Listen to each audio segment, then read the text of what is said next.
Salut à tous les amis, j'espère que vous allez bien. Aujourd'hui on se retrouve avec Lunaris. Salut. Il nous a amené son gros utilitaire au garage. Alors honnêtement il est plus gros en vrai qu'en vidéo.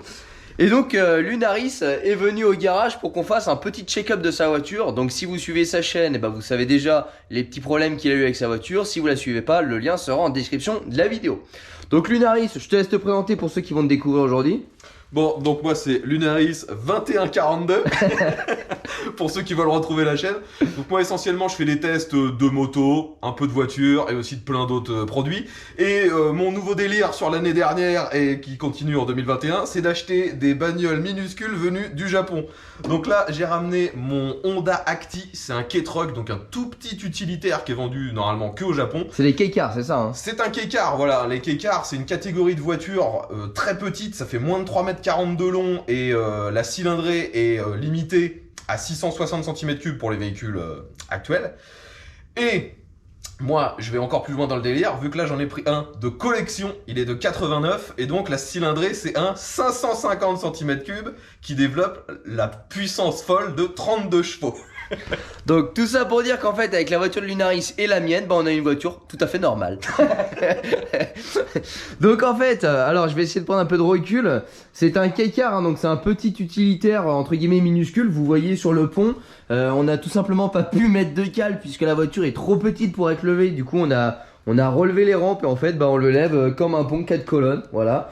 Donc on a pris quand même quelques petites précautions parce qu'on est sur les bouts de rampe, donc on fait quand même attention. Mais c'est une voiture qui est toute petite. Ça fait quoi? T'as les dimensions là-dessus, Lunaris? Bah c'est un K-Car, donc normalement c'est 3,40 m de long.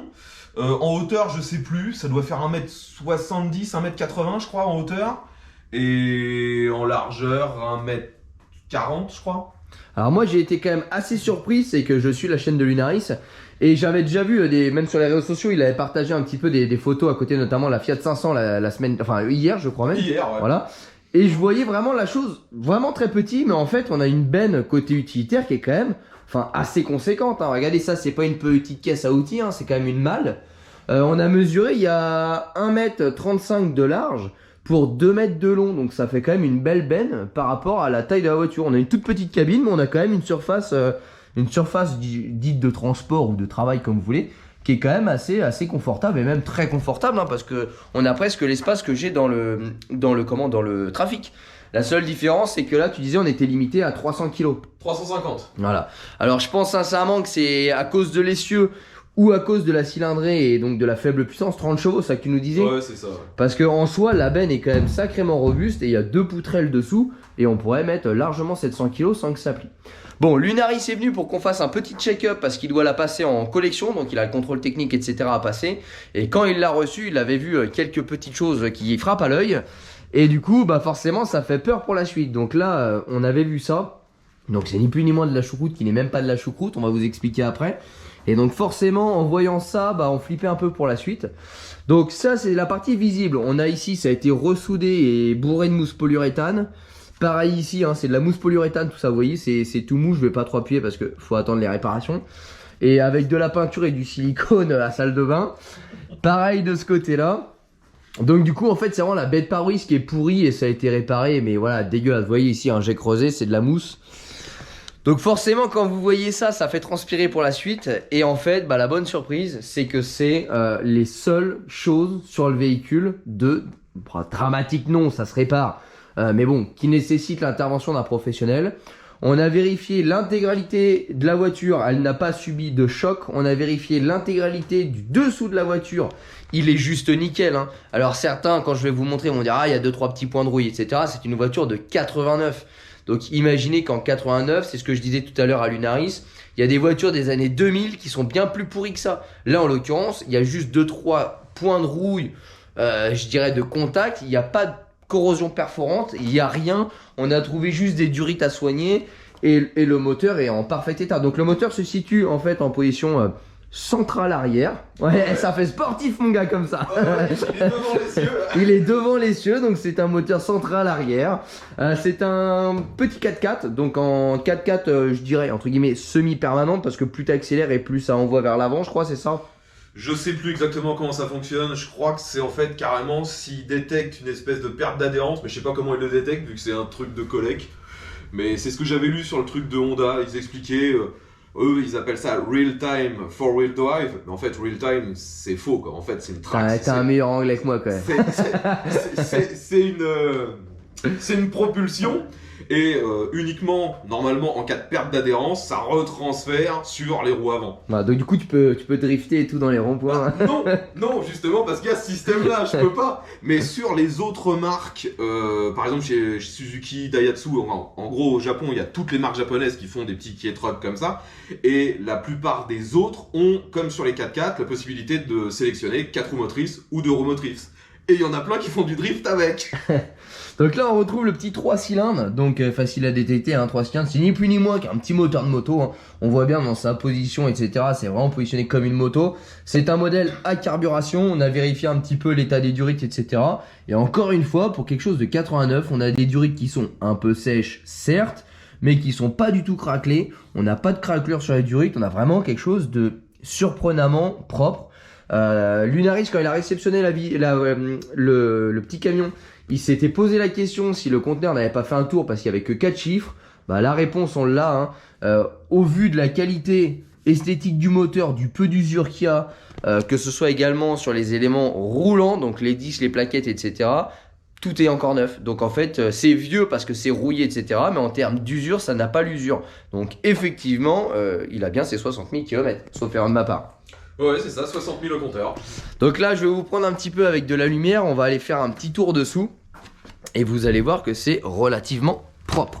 Donc là, alors, il faut quand même voir que ça a été repeint. Donc c'est un petit peu aussi moi ce qui me faisait peur. C'est qu'on voit que toute la partie noire, ça a été repeint à la bombe. Donc généralement, qui dit peinture à la bombe dit cache-misère. Et ben en fait, pas du tout. Ça n'a pas été parfaitement bien fait parce qu'il aurait fallu vraiment nettoyer avant. Du coup, on a des décollements de peinture. Mais par contre, on n'a pas de rouille stagnante sous les pièces noires. Donc ça, c'est un bon point. Vous voyez ici, on est sur le châssis. Le châssis qui n'a pas subi de peinture ni rien, qui est très propre. On a un petit point de corrosion. Je suis pas sûr que vous allez le voir au bout de mon doigt là. On a une petite pastille. Mais c'est pas perforant, donc juste à soigner. Et l'intégralité est comme ça. Hein. Vous voyez les trains roulants, on a un petit peu de rouille de contact, mais on n'a vraiment pas grand chose. Là, on retrouve un petit peu de rouille de contact ici, mais voilà, ça reste vraiment minime et loin d'être grave sur un véhicule de cet âge-là, surtout. Faut reconnaître ça. Donc là, on a vu quelques projections de liquide de refroidissement, mais il y a zéro fuite nulle part, donc je pense que ça date un petit peu, parce que c'est quand même un véhicule qui a été acheté aux enchères au Japon, donc il est passé dans des mains de personnes qu'on ne connaît pas, avec certainement des stockages un petit peu houleux, donc peut-être qu'il a tourné au ralenti, qu'il y a une durite qui a pété, qui a été changée, parce que voilà, vous voyez, tout ce qui est blanc, hein, c'est du liquide de refroidissement, mais à l'inverse, il n'y a absolument aucune fuite.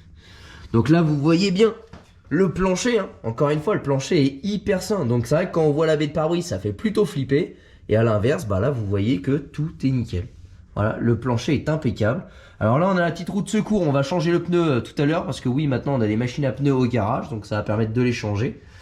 Mais du coup, si on reste sur la caisse, voilà. Vous voyez, là, on retrouve un petit peu de rouille, de corrosion vraiment très fine ici. Mais là, vous venez traiter avec un convertisseur de rouille et c'est tout. Il n'y a pas de, voilà, il n'y a pas de choses graves. On a vraiment quelque chose de très propre. Là, on se retrouve sur les bords extérieurs. Donc là, c'est pareil. Vous voyez, c'est vraiment impeccable. Alors, on a des projections de peinture et ça, sincèrement, ça me faisait assez peur. Sur le plan plutôt cache-misère, mais en fait, pas du tout, quoi. Voilà, là, c'est juste de la rouille de contact avec de la terre qui accentue un petit peu l'effet à la caméra. Là, c'est ce que je vous disais, ça a été repeint à la bombe, mais mal fait, parce que vous voyez, il y a des décollements. Par contre, on retrouve la peinture dessous qui était blanche, donc de l'anti-goudron blanc, et qui, elle, n'a pas de rouille ou quoi que ce soit. Donc, en fait, c'est pas un cache-misère, ils ont juste voulu faire un truc, et ils l'ont mal fait. Là, on a tous les petits recoins, etc. C'est propre, il n'y a rien. La benne, bon la benne il y a assez d'épaisseur. Et là si on passe sur la partie arrière, bah, vous voyez les fonds de benne sont impeccables. Pas de rouille perforante, rien du tout. Même la ligne d'échappement, regardez, elle est en parfait état, le moteur en parfait état, il n'y a pas de suintement dégueulasse partout. Sincèrement, c'est un véhicule qui a très très bien vieilli. Voilà. Donc moi le premier quand j'avais vu la baie de pare-brise sur la vidéo à notre ami Lunaris, je vous avoue que je me suis dit oh putain, la merguez qu'il a pris là, il s'est fait entuber. Et en fait bah non, voilà, comme quoi arrêtez de brailler en commentaire parce que ça sert à rien. Voilà, vous n'êtes pas sous la voiture, donc vous piaillez en commentaire à lancer tout votre venin, mais ça sert strictement à rien parce qu'il faut voir les choses. Et moi, le premier, j'avais vu en vidéo, je me suis dit, ouh là là, à mon avis, c'est une merguez, il s'est fait avoir. Mais je ne l'ai pas mis en commentaire parce que j'ai une réflexion un petit peu plus poussée. Et aujourd'hui, j'ai la voiture sous les yeux, ce qui me permet de pouvoir faire cette analyse plus poussée. Et en fait, bah, les seuls défauts qu'il y a sur ce véhicule-là, bah, on a la chance qu'ils soient visibles, malgré que tu les aies pas vus aux photos quand tu l'as acheté. Non, parce que en fait, quand on achète au Japon, souvent ils nous mettent plein de photos pour qu'on puisse quand même juger de l'état global du véhicule. Mais l'entourloupe, si je peux dire, c'est que c'est souvent des photos moyennes, voire basse résolution, quoi. Donc quand on essaie de zoomer un peu, on voit pas terrible. Et ça, c'est clair que sur les photos, maintenant, quand j'ai repris les anciennes photos, j'ai bien vu que c'était déjà présent. Mais au premier coup d'œil, ça se voit pas. Au premier coup d'œil, ça se voyait vraiment pas, quoi. Ah, c'est vrai que si tu prends de loin avec une qualité un peu pixelisée, bah forcément tu le vois pas. Puis avec si tu prends un angle un peu comme ça, tu le vois tout de suite moins, quoi. Mais bon, il y a du boulot, voilà. Ça, c'est le pauvre carrossier qui va passer derrière. Mais en même temps, il y a que ça. Donc c'est plutôt une bonne nouvelle parce que quand on voit ça, c'est vrai que ça fait plutôt flipper pour le reste. Bah nous, on va faire joujou un petit peu. Alors on va peut-être vous prendre tout à l'heure en caméra avec les machines de SR Distribution. Merci à toi, Sébastien. Et on va aller changer la roue de secours de notre ami Lunaris. Allez, à tout à l'heure. Bon les amis, on va attaquer le changement de pneus. Alors pneus, c'est bien normand ça. De notre ami Lunaris. Alors vous foutez pas de ma gueule si vous avez le droit. Ça doit être le 3e pneu que je change. Donc si je lui casse sa jante, il m'en voudra pas, il me l'a dit. Hein. Non mais du coup je vais prendre mon temps, je vais aller tranquillement. Donc là j'ai de la chance, c'est une petite jante, hein. C'est pas la R8. Vous voyez, je cherche encore les pédales, je suis pas méga adroit avec ça. Hop.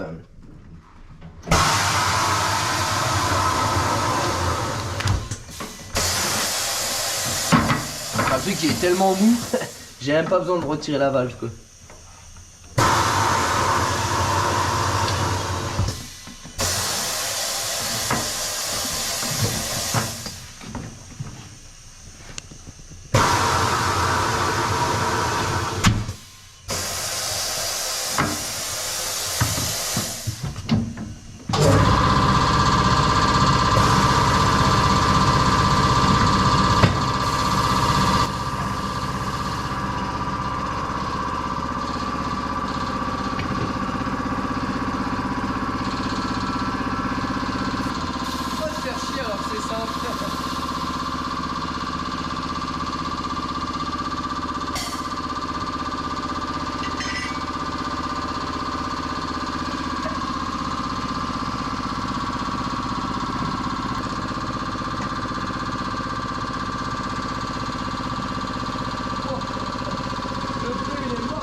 Tant que je me mette avec les manettes, moi, ça.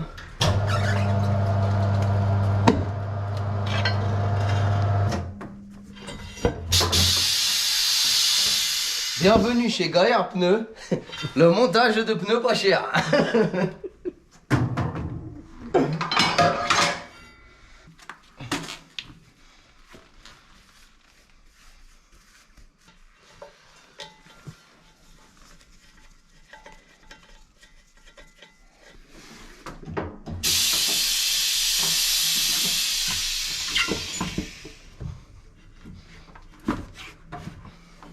Et là je suis équipé mon gars comme un vrai pro. Petit joystick. Bon normalement il n'y a pas besoin pour ces pneus là mais là tu vois je sors la tiraille.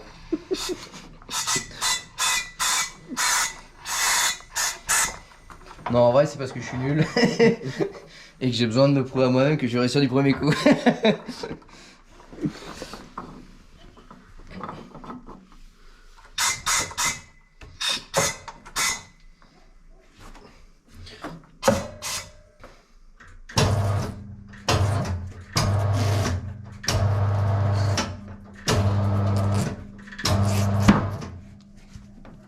sent que le mec il a fait ça toute sa vie. Hein.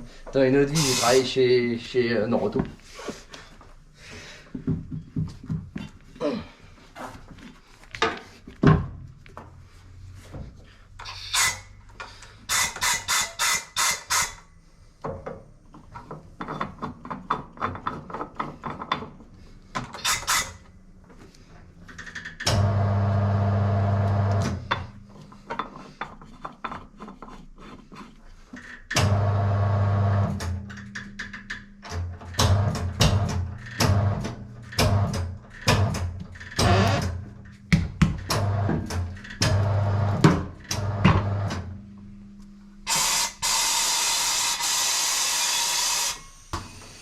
Allez, je t'en fais 15 comme ça, moi, quand tu veux.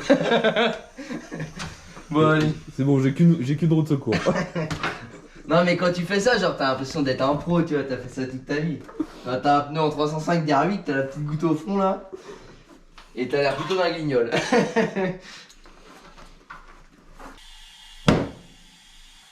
Je te mets quoi en pression dedans? Bon, c'est une roue de secours, on met de 8. Bon, 8 bars pour que ça me donne dans le temps. 8 barres. Le truc qui finit en ballon.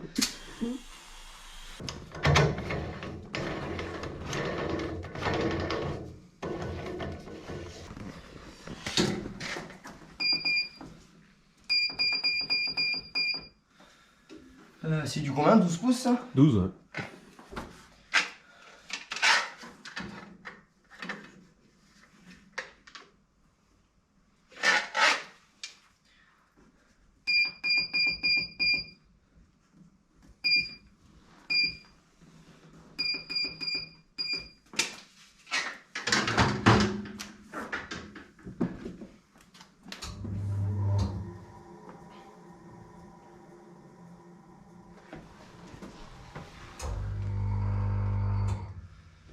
Et 25.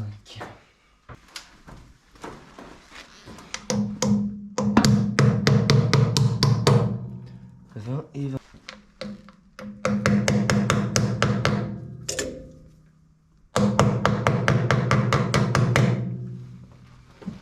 Si le mec est pas trop mauvais, alors on va être bon. Et là, bon, faut rajouter 100 grammes. Ouais, des fois ça arrive, hein, sur les grosses roues surtout. Là, tu vois, là, quand t'as un mec qui est bon comme ça, du premier coup, quoi. Je fais ça toute ma vie, moi. Ça fait au moins 4 que je fais, c'est bon maintenant. Bon, voilà, c'est tout bon. Voilà. Bon et bah les amis, ça y est, on a terminé la petite vidéo avec Lunaris. Donc on a fait le petit check-up sur sa voiture, on a monté sa petite roue de secours. Ça m'a permis un petit peu de me faire la main un petit peu plus avec les machines à pneus. Et puis comme ça, bah Lunaris, c'est tout offert par la maison. Ma bonté me tuera, comme je le dis à chaque fois. Merci encore à SR Distribution qui nous a offert les machines pour la chaîne YouTube. Les amis, j'espère que cette petite vidéo vous a plu. N'hésitez pas à retrouver en description de la vidéo la chaîne de Lunaris où vous pourrez retrouver du coup les petites vidéos qu'il a tournées sur son cake truck et sur ses autres cake cars. Je crois que tu as 3 maintenant. Ouais, j'en ai 3. Deux voitures et un petit utilitaire comme celle-ci que vous retrouverez très certainement dans de futures vidéos vu que tu dois venir me voir avec ta Honda Beat. C'est ça, il faut que je te montre ma bite. Bon allez les amis, on se retrouve très prochainement. Merci d'avoir regardé cette petite vidéo. N'hésitez pas à nous rejoindre sur les réseaux sociaux, Facebook, Instagram, tous les liens sont en description de la vidéo. Et nous on se dit à bientôt. Ciao.